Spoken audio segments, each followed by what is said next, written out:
Hey, what's happening with it, man? Come on in. CYA, California Youth Authority in the 80s, Part 2. Man, when I left y'all off on the first half, man, I was going from the orientation unit to Adams Time Bomb. Yes, that's what I said. Going to the Adams Time Bomb, man. So let me give y'all a layout of how this place is basically structured. You know, when you walk in, you enter the cottage. You enter in what's called a day room. A day room consists of, if you can imagine, beach chairs sitting a little bit higher, but with leather bottoms and leather backs. Yeah, we had a whole bunch of those, and they was lined up in rows. And these rows consisted of basically gang territory. And what I mean by that is you might have the first row might consist of Hoovers and Comptons. Second row might be Don Moves. The third row might be the South Siders and the Pike Side. And the fourth row would be East Coasters, you know what I'm saying? And then you got your fashions mixed up in there, depending on, you know what I'm saying, what it is. And these units, they house probably about 70 people, but they probably only had about 60 chairs, keeping 100. You know, you play cards in this area, you watch TV in this area. And going past that area, you had what was called the staff office. And in the staff office, they had 3 staff members. It would normally be 2 YCs, which was youth counselors, and a senior officer. Now, this office was situated to where it can monitor the day room to the side. It can monitor the restroom behind it. It can monitor the dorm area and the shower area. So when you come in, man, you check in with the staff, give them your name, you give them your YA number, and they assign you they assign you a bed, and they assign you a locker. These lockers are similar to high school lockers. They don't have a combination, they don't have a lock. All they actually have is a number on them, and that number is basically assigned to you. So I walk over, man, I put my zooms and whams in my locker, my hygiene, things of that sort, and I take it down to my bed and I make my bed up. Once I make my bed up, man, I come back out to the day room to socialize. And at this point, I'm being hit up by everybody. Everybody want to know where I'm from. They telling me where they from. And to the cats that didn't, basically take me as being a threat or whatnot, I wasn't an enemy of theirs, so they was relaxed. We was cool. But you always got the wolves. I call them the wolves because that's how they was. They act like little pack wolves. And so they want to try to come and manipulate you. They want to try to see what they can get from you. And they basically want to test your temperature. You know what I'm saying? Every unit, every prison, every county jail, they always got these wolves up in there, man. So, I peep the game and whatnot.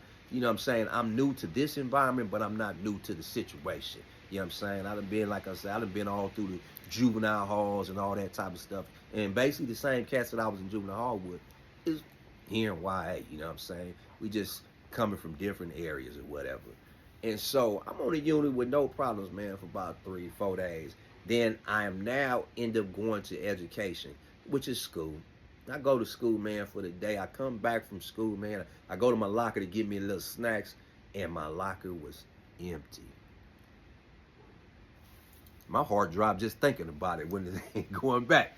Man, I opened up this locker that has this number that I'm assigned to, and it's empty. So, man, I closed the locker back, look at the number, open it back up, like some shit was gonna magically appear, and it was empty. So I'm, at this point, I'm a little at a loss for words, man. So I turn around and I walk over to the office, and I ask him, I say, hey, can you tell me what locker McGuire was assigned to again? Because I need to get this number again, right?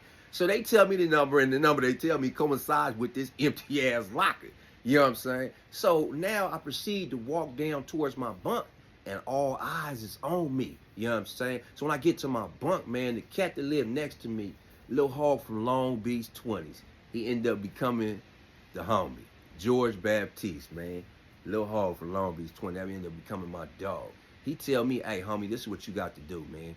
When we go to the day room, before we go to dinner, you have to turn off the TV and throw a fuck. You heard what I said, throw a fuck. That means turn the TV off, garner the attention of everybody in the day room, and this is the words, the protocol that needs to be used, and the words that are supposed to be said.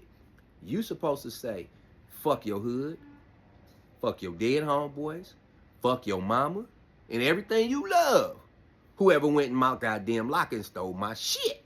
And at that point, the proper etiquette or response to that is supposed to be by the people or persons who stole your shit.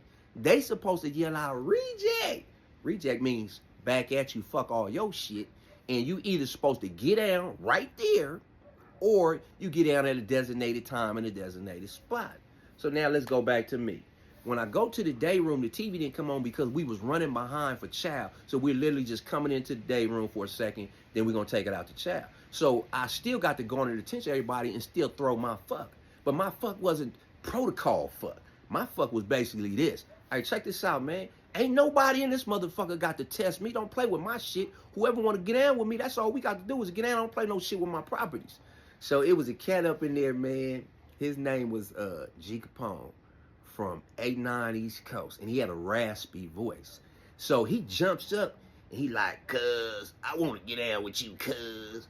So I'm like, no problem, homie. We can do that. All right, cuz, when we come back from chat, we gonna get in. Man, no problem. No, I don't know this dude. This dude don't know me from a pan of cake. Dig what I'm saying? But this is the testing stages in Youth Authority. So, man, we go to chow. We come back from chow. We come in, and everybody takes it to their beds. Boom, go to sit down on my bunk. And now let's talk about the staff for a minute. The staff who was up in here, 80% were gang members themselves. So they promoted this gang activity lifestyle, and they understood it. So there was a police named Cool Breeze. That was his nickname. I believe his original name, his given name was Colton or something of the sort.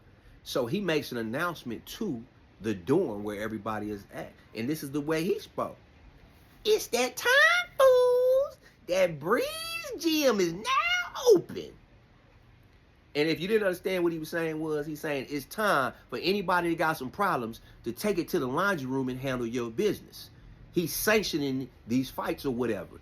And, you know, one of the reasons being is because he doesn't want anybody just to have a fight in the day room, have a fight in the dorm, and it causes a big-ass bunch of ruckus because they also do have microphones in here. And if a loud noises or ruckus is happening, these microphones, the sound is picked up by the security staff, and they will come rushing to the unit to try to break this up. So instead of having all that happen, he take it to the laundry room. The laundry room was the gym. So my boy Hog tell me, say, man, go and get down with dude, man, it's that time. So I'm like, all right. Boom, I jumps up, and me and this cat G Capone go into the laundry room. It's like a long hallway, but it's considered a laundry room, and it's got a door on it. So they shut the door, cats outside. Me and him go, we get in. Now, me and G Capone, I'm going to say that we was a head-up fade. There was no win, there was no loss in this squabble, right? So, boom, we squabble, man, for about a minute or two, and we come on up out of there. As I'm stepping out, this cat named Baby Droopy from 74 Hoover, he said, I want to get down with you now. So I'm like, okay, let's get in because I'm kind of feeling myself a little bit, right? So me and Droopy go down there, and I kind of mix Droopy. Dig what I'm saying? So when I walk out now, my chest is stuck out. Dig what I'm saying? Because I done just had 2 back-to-back squabbles, and I'm kind of feeling myself, right? Both these cats was my size, though.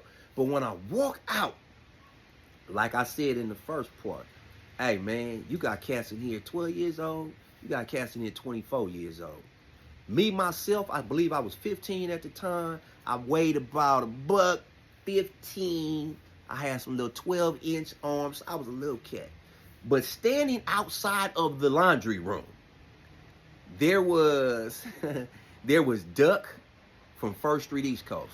Now, Duck was a skinny cat, but at this particular time, I was probably about 5'5". Duck was at least 6'1".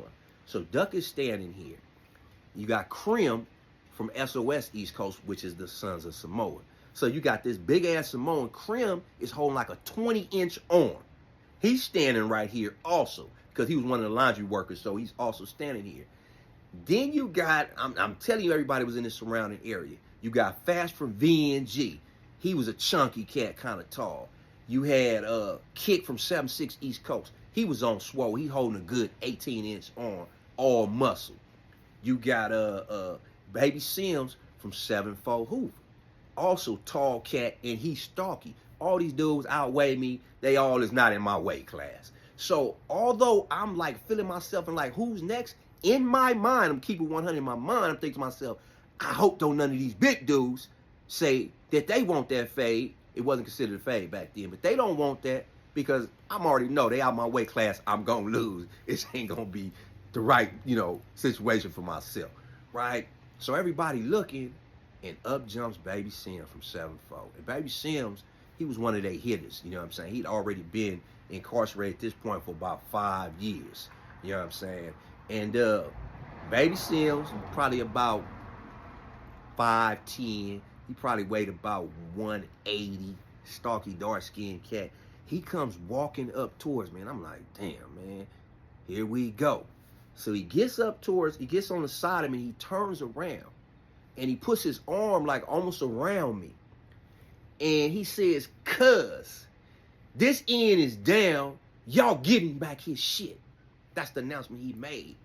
And man, it was the coldest shit, because I seen about 5 dudes pull their mattress back and start pulling my shit from under their mattress and walking it up to me. They bringing my Zoom Zooms, they bringing my hygiene back jack, they bringing, my letter, they bringing me all my shit. This was a tester to see if I was down, to see how I held myself up in here. And these is what you call make or break moments. Dig what I'm saying? Because if I wouldn't have stood up for my shit, then my whole career from that point on would have been over, and I would have been somebody's victim the entire time. That's part 2. Man, I'm going to bring y'all back for part 3 with other stories describing my situation, man, and how it went down and why. It's the history, man. I get back to you. 1.